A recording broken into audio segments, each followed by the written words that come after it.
regarding the other minerals, I can tell you, for instance, the uranium. We have got a lot of uranium.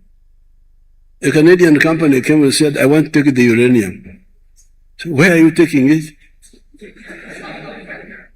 To abroad. But I have had a rumor. What are you going to do with the uranium abroad? To generate electricity. But I have had a rumor that there are some human beings here. It's not confirmed, but I have had a rumor that there are some human beings here who need electricity. Why don't you start with those? The man disappeared. They never came back. So the uranium is in the ground. You, the grandchildren, you will get it out if we don't get it out. It's there for you. That's the same story with the gold. I banned the export of gold. Now there are how many refineries of gold now? There are now 9. Because, I mean, if you look at it really, what we lack in Africa is quite a lot. Because we're a continent of imports and we're not really exporting much. We export raw materials, which means when you export raw materials, you are exporting jobs. And when you import, you are importing poverty. Because you are creating jobs out there, not here in the continent. So I think with the support of the government, there's nothing that is impossible. And some of us were really tired of seeing our continent going out there to be begging for anything. I mean, if you remember at the beginning of the, war between Ukraine and Russia, the chairman of African Union, that was President Macky Sall, had to go and be begging for fertilizers. And since that day, I said, okay, fine, by 2028, Africa will be self-sufficient in fertilizer. And while doing that, we're opening 20 blending plants in areas where they don't have the capacity. Also, we're going to be at 12 million tons of urea. We're going to have massive potash and phosphate from Congo, Brazzaville. And we believe we will satisfy most of the demands of Africa. I mean, you look at it today with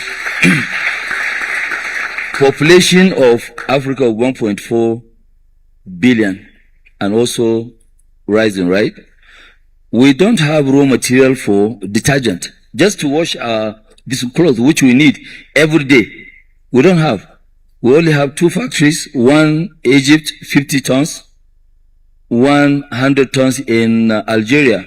So that's why we also launched now 400,000 metric tons of linear alkaline benzene, which is the 100% raw material of detergent.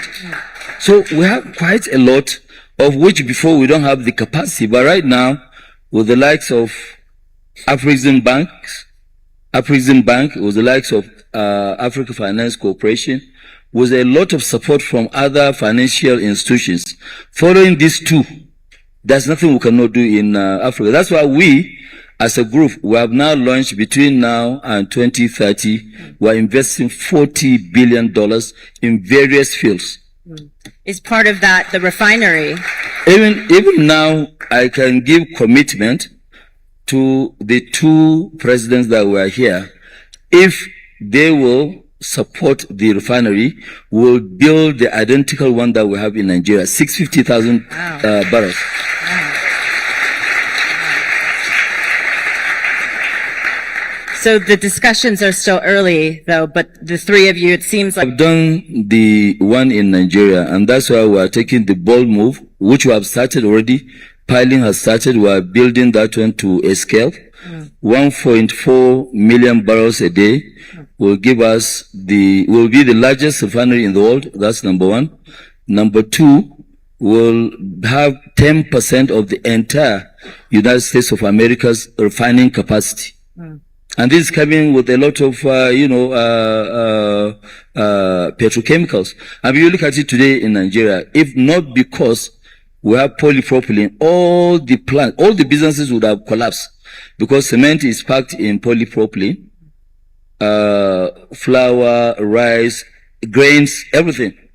So nothing. And the cost now has shot up between just 45 days from $900 a ton to $3,000.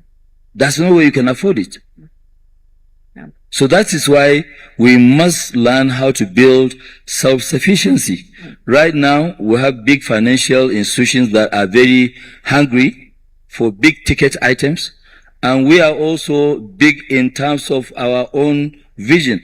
You know, I mean, before, there's nothing that, any one of us will sit down and say, no, I want to build something like, I mean, when Samaila was heading our finance, long time ago, this was 2003, 2004, 2005, we were even paying 44% interest rate in Nigeria. We had to go to IFC to raise money. Was our first loan abroad was 478 million. And this thing can be done. 478 million. Samaila gave them a calculation that, okay, we need 3 years loan. They said, no, you guys, you don't know what you are talking about. You need 7 years. 2 years moratorium, 5 years payment. We said, okay, we agree because we are desperate for the money. When we took that money, we paid it back before the expiration of the moratorium, which is 18 months. 24 months, but we paid the money back in 18 months. So it is possible. Africans can do it. Let us not be scared. Let them not come and convince us that, no, somebody needs to carry our raw material to go and produce and bring the items here. I must really thank President of Uganda for taking this bold move. Stopping the export, they will be forced, they will come and produce. Why do you want to take the raw material, then you bring it back? We too, we have educated people, we have big financial institutions. It's not like before. Things have changed. Thank you for that. I'm cognizant of time. We don't have. We have had I see more plans. We are not exporting anything raw going forward. And the instructions are very clear that our minerals, for the record, sit down, was it? For the record, we had Base Titanium, one of the companies, they were exporting titanium out of Kenya. They exported everything close to the mines, and we got nothing out of it. Very little, and the future generations are going to ask us, there was titanium in Kenya. What happened to it? And we will have no answers for it. And that is why, going forward, we've been very clear as a government that the rare earth that we are now looking at, all the other gold issues and the whole mineral sector, we are not going to export it raw anymore. With clarity.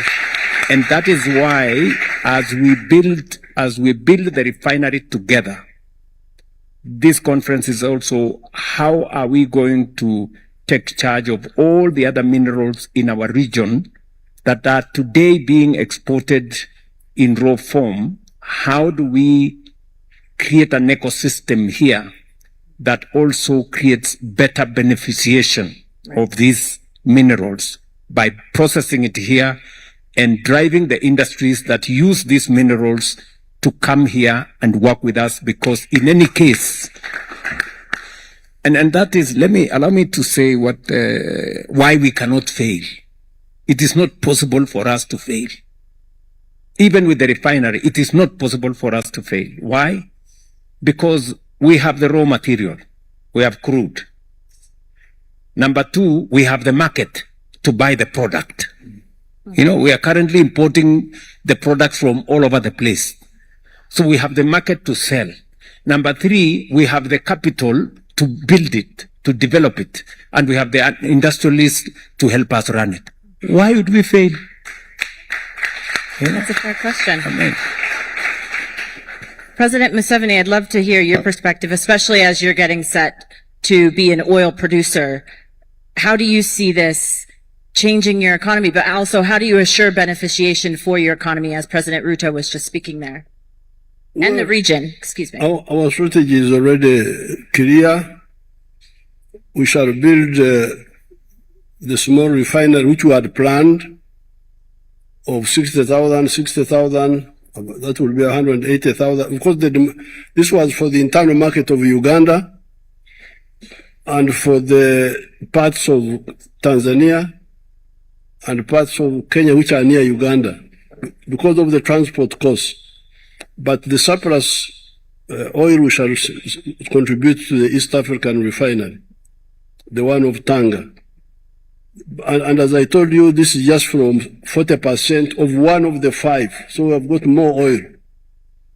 So when that more oil comes, we shall contribute to the refinery in Tanga more, but also must own it also. It cannot be owned by the coastal states only. It must be owned by. Regarding the other minerals, I can tell you, for instance, the uranium. We have got a lot of uranium. A Canadian company came and said, I want to take the uranium. So where are you taking it? To abroad. But I have had a rumor. What are you going to do with the uranium abroad? To generate electricity. But I have had a rumor that there are some human beings here.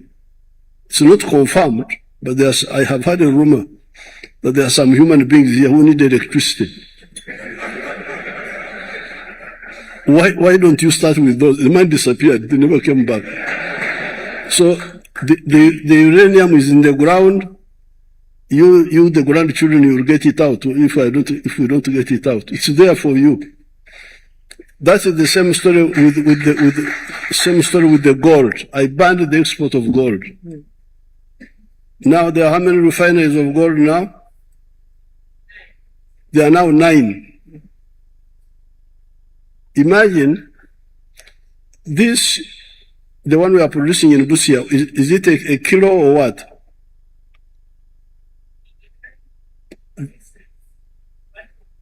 No. The one they gave me, is it a kilo or what? Yeah, but what is it? The weight? Now, if you export gold unprocessed, 84% pure, you get $60,000 a kilo. If you process, like we have done in Busia, just on the other side of the border, you get $110,000. 160,000. 168,000. Now imagine, from 60 to 168, all that money is lost, and the jobs. And then there we are using our electricity. Right. You know, you the grandchildren, you must have heard of something we the elders call vertical integration. Right. Integrate from down up, but also horizontal. Right. Now, because we are purifying the gold in Uganda now, we can now also start a jewelry industry. Because now the gold is pure enough to be used in jewelry, to be used in bullion, right, to be used in electronics. So it is really criminal to export.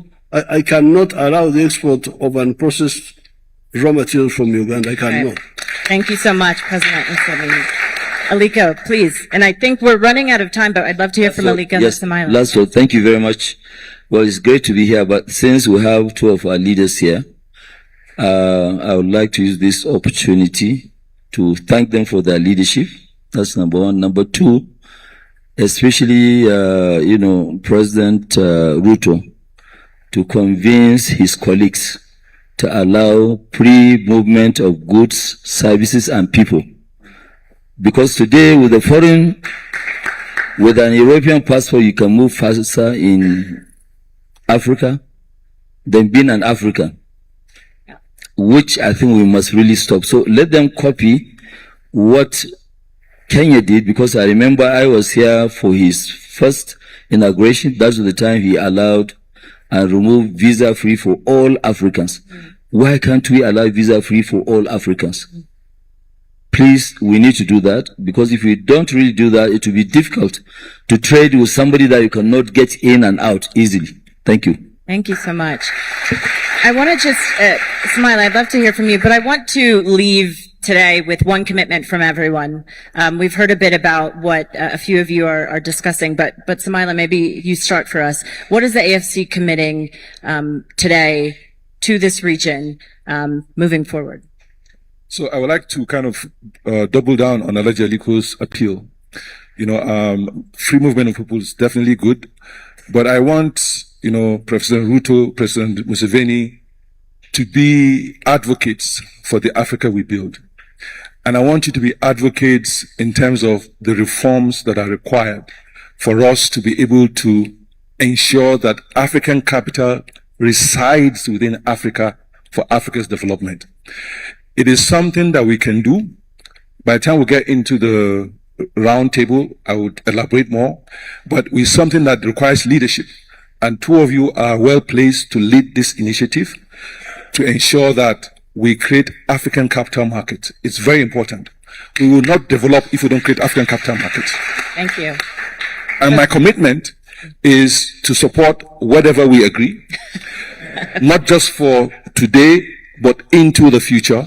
We are looking at what should regional integration look like in 10 years, and what are the building blocks that we must put in place today to ensure that happens. In our minds, it's not just infrastructure, it's also capital, which is why we're keen on having a conversation with all of you to ensure that happens. Thank you. Thank you so much, Samaila. President Ruto, you said you want to be ambitious. What does that look like? What are you committing? I think we are committing three things from where I sit. Number one is to continue to provide leadership at the highest level to support Africa's transformation by supporting the Africa we built. What does that mean, though? It means moving potential, moving ideas to projects and programs, real infrastructure projects.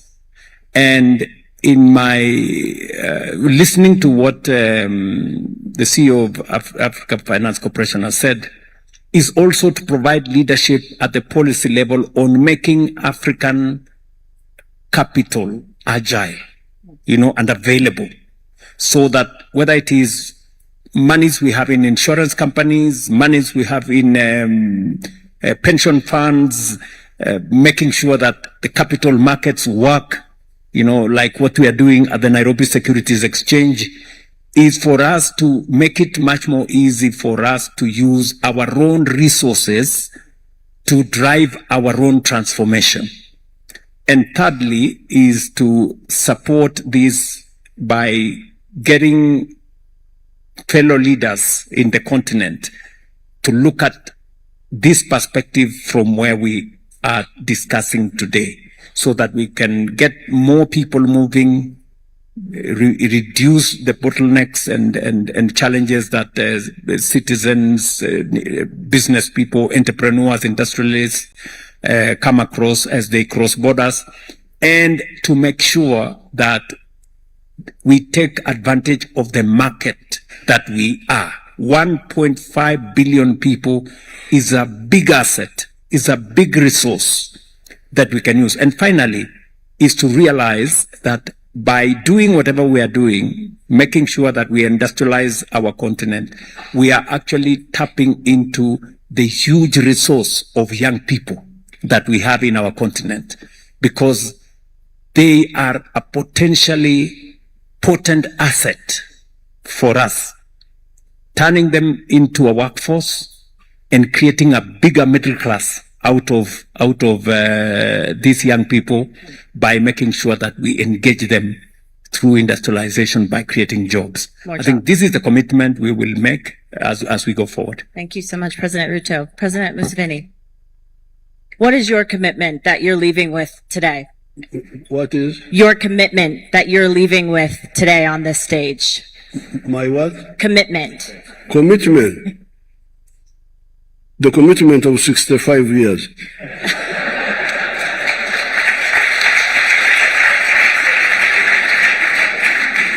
You see, these young people now are joining me because for 65 years, African revolution has gone through three stages.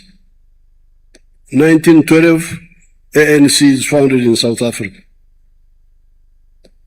1940s, the Mandelas come on the scene. Mandela, Nyerere, Kenyatta.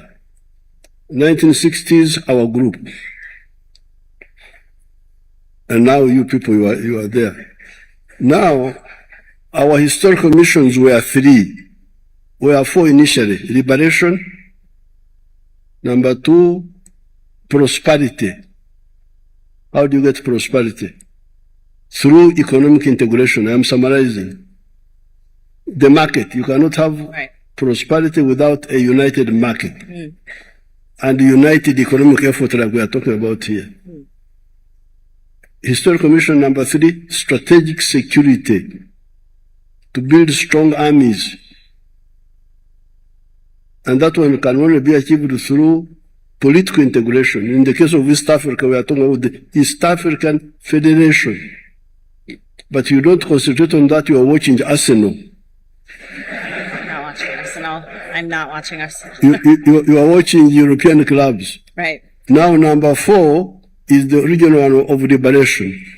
Are you from East Africa? Yes. You know some Swahili? Yes. When we We're were running out of time, President, but yes, please. When we were fighting, we were saying uhuru na umoja. Now, when we go to uhuru na uhasama. Umoja disappeared. So now it is coming back. I'm very happy to see that I lived to see these people joining me, joining Mwalimu Nyerere, joining Nkrumah, joining the Pan-Africanists. Right. Thank you so much, President Museveni. And I'm really over time, but Aliko, I'll give you the final word.